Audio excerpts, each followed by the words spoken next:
ಏನೆಂದು ನಾನು ಹೇಳಲಯ್ಯ, ನಿನ್ನ ಋಣವ ಹೇಗೆ ತೀರ್ಸಲಯ್ಯ. ಜೀವನನೇ ತೆದು ಜೀವ ಕೊಟ್ಟೇನಯ್ಯ, ನನ್ನ ತಂದೆ ನೀನು ಪುಣ್ಯಾತ್ಮನಯ್ಯ. ಹೆಗಲ ಮೇಲೆ ಕೂರಿಸಿದೆ, ಇಡೀ ಜಗವನೆಲ್ಲ ತೋರಿಸಿದೆ, ಕೈಯನ್ನು ಹಿಡಿದು ನಡೆಸಿದೆ. Once more! Once more! Once more!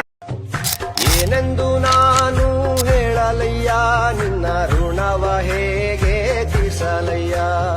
ಜೀವನನೇ ತೆದು ಜೀವ ಕೊಟ್ಟೇನಯ್ಯ, ನನ್ನ ತಂದೆ ನೀನು ಪುಣ್ಯಾತ್ಮನಯ್ಯ.